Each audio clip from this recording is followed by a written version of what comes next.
All right. What's going on, party people? This your man Griff. All right, real quick, I just want to give y'all a brief summary or a little overview of a loan modification I'm about to do in a little bit. 17 pages, well, actually 16 pages.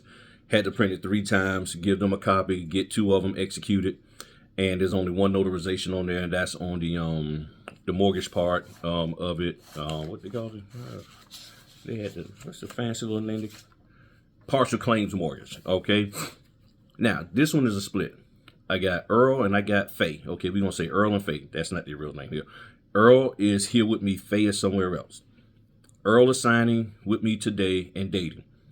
Faye is not. Now, I've never been told that on the signature line, on their signature line, you're supposed to line through an initial, scratching their name out and putting above their name where they're supposed to sign.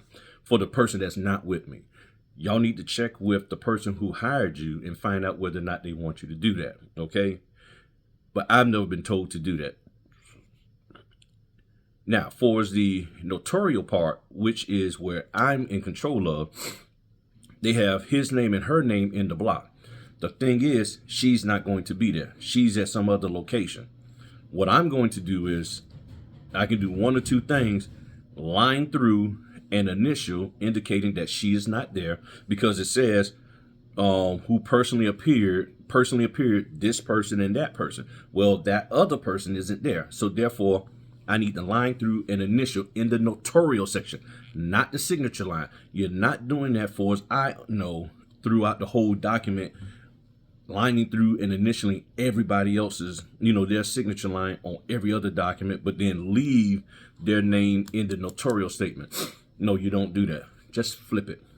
Line through in the notarial statement, initial, one line, initial, and leave the block blank for the rest of them, because they may be signing later on that same document. If you're confused, you contact the person who hired you and ask them. And if you don't want to contact them, more than likely it's because you're concerned that they might think you don't know what you're doing. That's a chance you got to take, but it'd be best to have them think something negative of you and get it right, rather than want them to think positive of you and jack it up. Okay. So, and this is Sunday. So you'll know that today is Sunday. I'm doing this. $30 notary dash. Okay. Because everybody want to know how much does it cost. $30. Okay. $30, 8 minutes from my house here on a Sunday. This is the only day the gentleman had available. I said, no problem. Roll over there, get you taken care of. Do this, ship it out on Tuesday, because tomorrow's the holiday, and sun washing clothes, and he keep putting them in there sideways and they keep adjusting. But that's what I got going on. Okay. So the split signings are simple. 2 rules of notarization are what? Only deal with the person in front of you and give the document what it's asking for. So Frank is here in front of me. I know I don't change his name. Whatever his name. Frank is here in front of me. Faye isn't. I deal with Frank. He signs. He dates.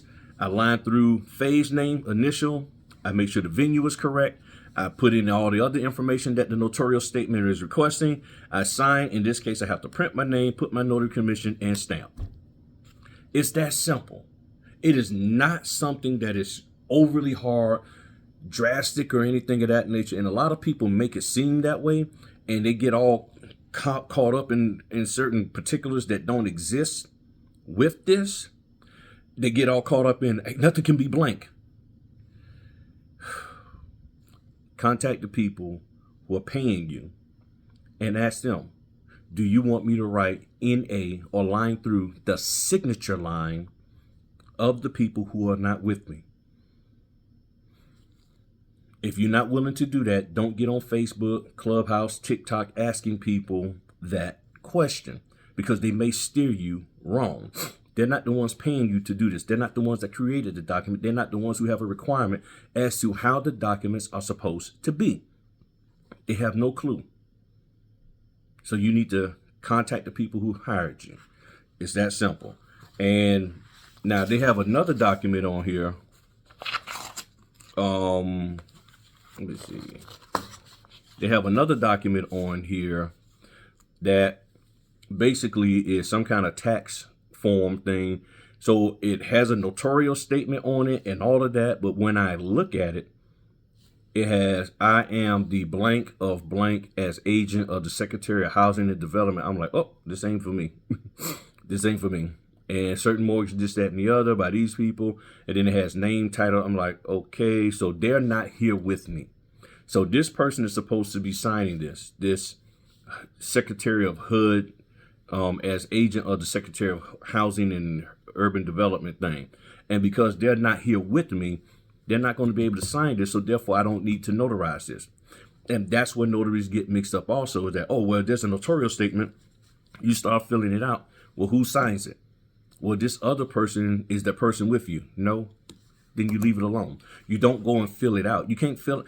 That is where you're filling out or doing a blank document, because the person who's supposed to sign it is not with you. You're not supposed to notarize that because you notarize signatures. Okay. So, and then I got two of them. I got 2 copies that I have to do, and that's it. So I done went through, looked them up. I'm like, okay, I'm good to go. And I'm going to sit down with them, get this done. It'll probably take me maybe 10 minutes to do. And then I'm done for the day, and I made $30. It's that simple. So a simple split sign. I just wanted to give that to you since I happened to get one. And I've been seeing more split signings come up. I think there's some people out there trying to do training on split signings.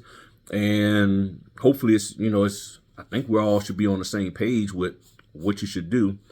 But if you're confused about it, reach out to the people who hired you, and if you contact me, I'm going to help to do the best I can to help you out. But if you're concerned about those blank spaces, whether you should fill out that person's name and cross out, you always need to go back to the people who hired you and ask them, because they're the ones that's paying you. Okay. So if you got any other questions about a split signing, there's a video link in the description that you can look at that I did maybe a year or 2 ago on doing split signings. They're simple. It's nothing to be panicky about.